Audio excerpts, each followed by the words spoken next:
What is going on, my friends? My name's Corrupt, and today we are going to be going over the top 5 strongest Town Hall 11 attack strategies here in 2020 after the summer update. So if you guys are interested in seeing more videos like this, then remember to subscribe and ring the notification bell so you guys don't miss any of my content. So to kick off this list, we have got Pekka Bobat. This strategy is still very, very strong, and it's definitely good to learn. So let's go over a couple things that you need to understand about this. For one, you need to understand the Town Hall placement. This is going to determine where the wall wrecker is going to path.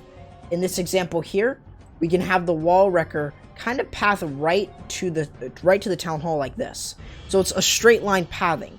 It can also go like this, but usually the better entry here is gonna be the one that is in the middle, partially because this is gonna give you enough value and it's gonna give you access to 2 multi-infernos and the eager artillery. So what you should be looking for, though, in terms of base identification are going to be things like the eager artillery, multi-infernos, and wizard towers. You're looking to get at least one or even both of the multi-infernos and as many wizard towers as possible. That's just going to help you when you're doing your bat wave, and that is definitely something that I would recommend trying to get down. So what we're going to be seeing here first is creating the funnel. We've got sneaky goblins and we've got the use of the Pekkas. So we're going to use a couple Pekkas here and there right along these sides right here. What we're just trying to do is carve out these areas of the base in order to allow us to create a funnel. The use of the sneaky goblins are usually used on the collectors and the storages. You only need 2 of the sneaky goblins on storages, and you only need 1 on the collectors. So that's just something to keep in mind. So if you do decide to boost up sneaky goblins and you want to use them for war, you can actually use them to create a funnel. So now you'll see that we've got a perfect funnel set, and what we're doing is we're allowing all of our Pekkas, no matter how many are staying on the outside, to kind of go right in. Notice how we don't have any of those Pekkas actually moving into the base. You don't need to do that. But we do want to use the warn ability in order to make sure that we're able to get our entire attack right in. And you'll see that right here, we're allowing a couple of these Pekkas and the bowlers to move right in along with the heroes. And we are allowing ourselves to get down all of this defensive value, including the eager artillery, the multi-infernos, and even the clan castle as well, easily dealing with it like that. So even the other multi-inferno will go down. So what we're going to be doing is we're going to be dropping in the ice golem, and you'll see that what we're doing with this ice golem here is using it in range of the wizard tower. Now, this is the only time that I would really want to use this, if you can easily allow your ice golem to tank just enough so for your bats on top of a wizard tower. That is the only time that I would really bring it if you're going to be using it. If not, if you don't see a need to bring it, then don't feel free to, use some more bowlers or more funneling troops, stuff like that. You can definitely do that too. So by looking at this, we've got the bat wave, and the bat wave here is usually going to be used on the outskirts of the base, and they're going to allow us to kind of get right through the base with relatively easy pathing. So you'll see that right here, that as we're sending in the bats, we're allowing them to kind of keep these defenses frozen, allowing them to kind of one-shot each of these, because once they start to one-shot, it's going to be really difficult. And like you see here, we had the use of the freeze right on top of the wizard tower to get it down easily. And you can see that from the rest of the base, the only thing that could really be a really big hindrance is going to be a couple of these air targeting defenses like the Tesla, the Archer Tower, the air defense. All those combined can definitely really bring down the number of bats. So keep in mind about a lot of different things here, but this is only the number 5 attack, and this is definitely still very good for you guys to understand. The base identification is something I wanted to really go over with you guys, really understanding when to use this. It really should be used when you can get as much of the splash buildings down as possible, and that's what you should be looking for. So if you get all of them down with the Pekkas and bowlers, perfect.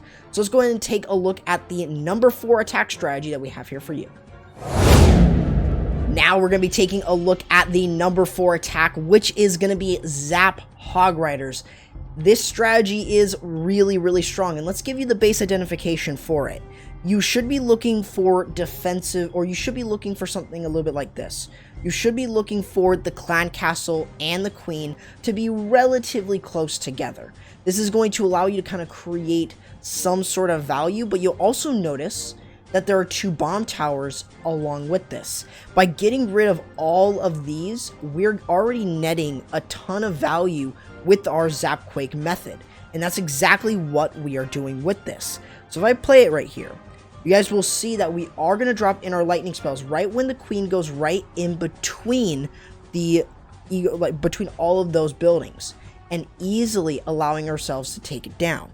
Now, the other thing that you need to understand is that you're doing a Sui hero with this. So you are allowing yourself to kind of use the Sui really whenever, and you'll see right here that we're not using it because we are going to use the Slammer to kind of create some pathing. Once we're kind of guaranteed to get some defenses down with the Slammer and stuff like that, we can actually do our Sui like you see right here. Kind of doing our Sui up towards the top, getting rid of the Town Hall, giving us that star, and also taking down all those Wizard Towers. So while we're doing this, we can send in our Hog Riders. Now, one thing just before we actually continue is that you may have already noticed that there was a centralized Eagle artillery. You guys may find those bases very difficult, but if you can get really good pathing with your Hog Riders and you can get all around the base and keep them alive, you'll have more than enough to deal with the Eagle artillery. So that's definitely something that you will be seeing right here. So as we're going through, we want to use our 2 heal spells here in order to allow ourselves to get enough value. So remember that with the heals, you want to make sure that you're using them really where they're going and not where they are at right now. And you'll see that we use the Warrant ability, keeping them alive. Now, even though we did hit our Tornado Trap, we can still keep those Hogs with the heal spell alive as they still move right through the base, allowing ourselves to keep a really steady group of Hog Riders as we go through. Even though we have no more heal spells, we can still get through a large portion because we still have a lot of Hog Riders left, and that's huge.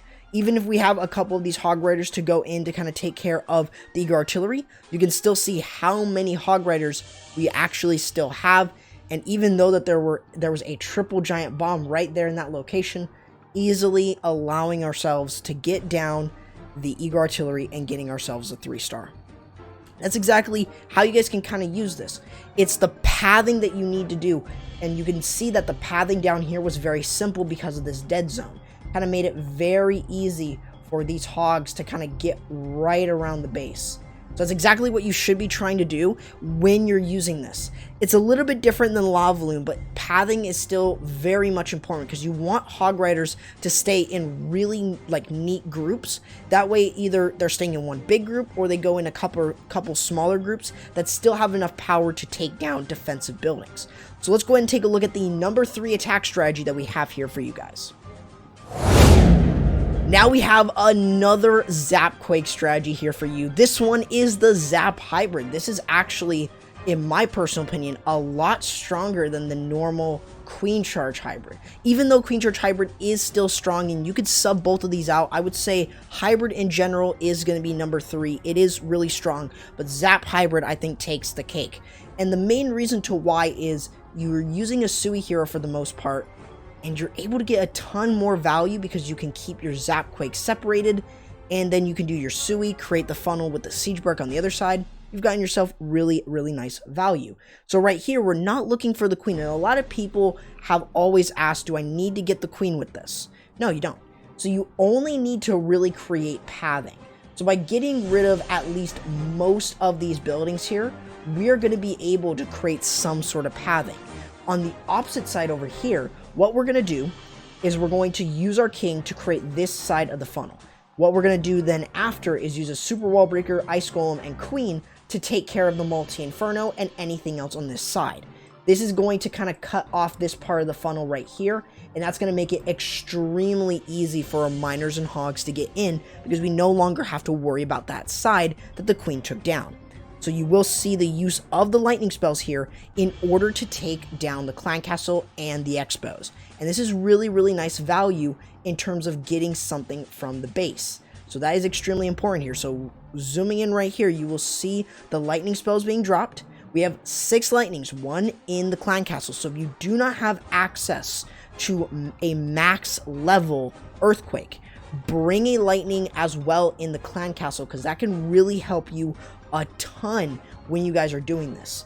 So if you don't have access to that max level earthquake spell, bring a max lightning and earthquake in the clan castle with 5 lightnings, and then the rest can be heals or whatever really you want to bring in, but heal is usually going to be a better option.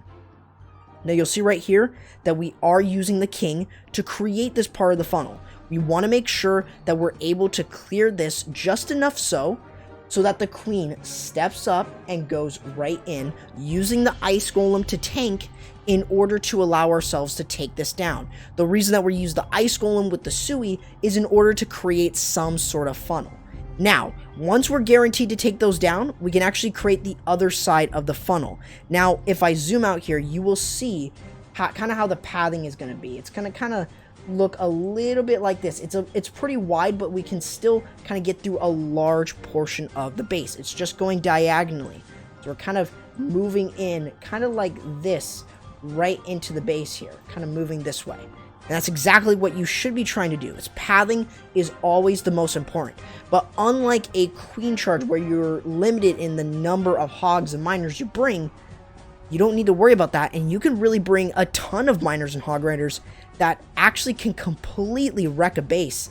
And like you see right here, we're easily moving through. We use the Warren ability in order to allow ourselves to keep our hogs and miners protected, especially if they were going to split, which they didn't, and they're still moving through quite strongly through the base. We still have the use of the heal spells, and even when it looks like they are going to split right at the last moment, it's still going to net us a ton of value by using the heal on top of the hogs to take care of the multi, while the miners take care of the king, and everything moves right through the base. So that, my friends, is the Zap Hybrid. What you should be identifying is where the clan castle is, taking that down, and just creating pathing for your... It's like a standard hybrid, but you're doing the Zap Quake, and then you're using a Sui to get something out of the base, whether this be going in or, you know, definitely staying on the outside. So let's go ahead and take a look at the number 2 attack strategy that you guys should be trying out right here in 2020 at Town Hall 11. Now for your number 2 attack, this is going to be the Zap Dragons. Now this is something a little bit unorthodox. Typically you're going to see the Slammer in a large portion of these attacks. However, we have a Stone Slammer. We're going to explain the reason to why.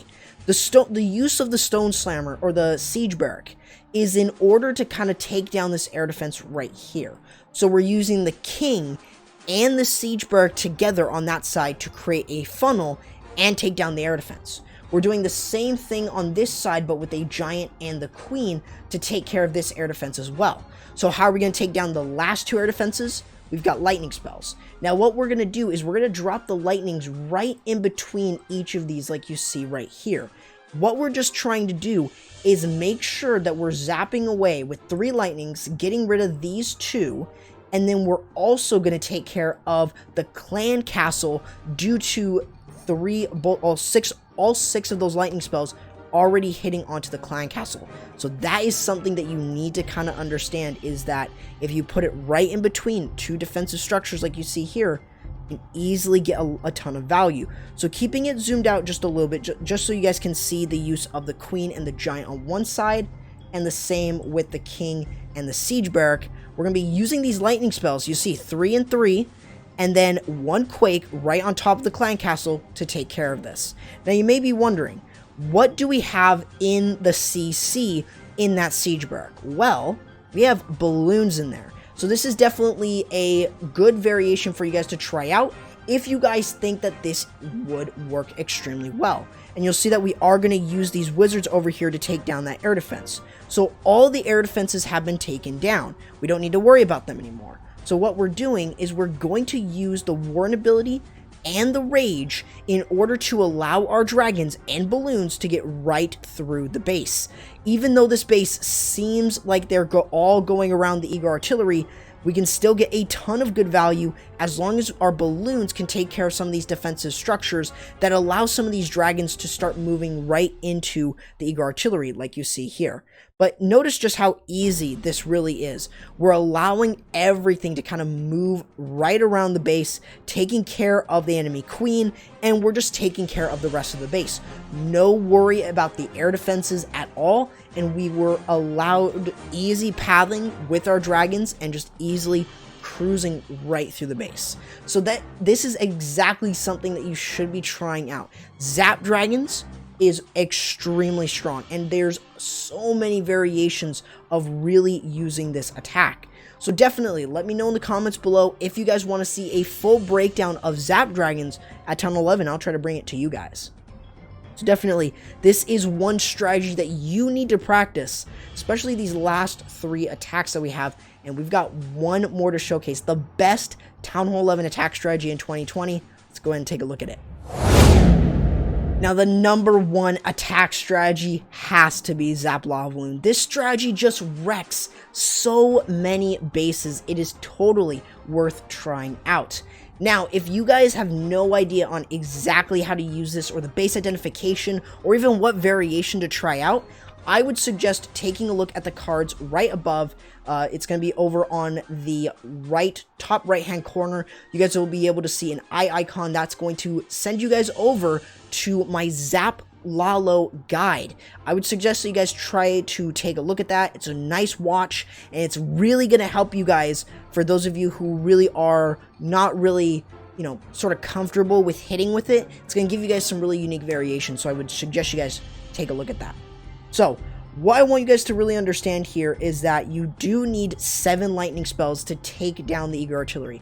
Unfortunately here, we weren't able to take down the Eager Artillery with the lightning, but we still allowed ourselves to kind of get something from this base. So dropping in the lightning spells to take care of the clan castle was definitely something that we were trying to get. I think he was also trying to get the multi-target Inferno. Unfortunately, he wasn't able to get it. So even though that happened and we weren't able to get to the Eagle, notice how we are still looking for Sui value. All these expos down here, all these air defenses, that's huge value here for us that we want to take down. So using the Ice Golem and the King to create a funnel for our Queen to kind of step up and start taking these defenses down is huge. We want to make sure that she is going to be able to kind of get through a large portion of this and get down a large portion of this value. So even if we have to pop the ability like we do right here, we do want to make sure that we get down as many of these defenses as possible, like you see right here. Now that we've been guaranteed it, we can actually start to send in our Lavaloon. We're going to start off with the Stone Slammer. And my guide also kind of goes over the Lavaloon pathing and stuff that you need to know. So I would definitely, again, suggest you guys check out that guide. It's going to be very helpful. Now, while the Stone Slammer is going to move right into here, we will have the Lavaloon going in across with the Warden as well. Notice the use of the haste. We're hasting up right into the air defense. We're hasting up to important defensive structures, and we are going to be freezing over stuff like the air sweepers in order to make sure that we're able to keep everything alive. So as everything moves through, we've got the Slammer that popped and took care of the Eager Artillery, and we're just moving all around the base using the haste spells in order to get through other defensive buildings like the Wizard Towers, air defenses, stuff like that. And you can even see the enemy Queen is still up, but we still got the 3-star, and that's all that kind of matters with this attack. It's just making sure that you're able to get just enough value from your Sui and your lightning to where you can easily wreck through it. So even though that this enemy Queen is still up, we don't need to worry so much because we still had that extra freeze, and the minions were able just enough to take it down. So definitely, if I were going to suggest anything, I would suggest that you guys really try out this attack strategy. It is very, very strong. It's going to take some time to practice, but it's definitely worth using. So that, guys, is going to do it for the video. Hopefully you guys did enjoy, learn something from this, and hopefully this is going to help you guys really understand each of these attacks.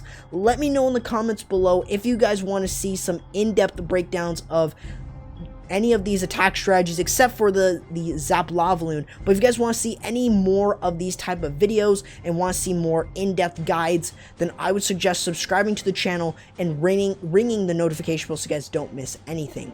Also, remember to go ahead and join my community Discord server. It's a place where everyone, including myself, like to hang out. So definitely feel free to join my community Discord server. The link to it is in the description. And speaking of Discord, feel free to join any of the clans I cover. Their links to their Discords are in the description below. On top of this, why not go ahead and follow me on the social, on Twitter and Instagram. Those are going to be my two social medias that I kind of post on. I'm usually on, so definitely follow me over there. And feel free to go ahead and follow me on Twitch, or even consider subscribing to me over there. It's a great way to support me over on Twitch, as that is where I'm going to be streaming. But other than that, though, guys, that is going to do it for the video. Remember to share with your clanmates so that they can see the best Th11 attack strategies that they should be trying out right now in the meta.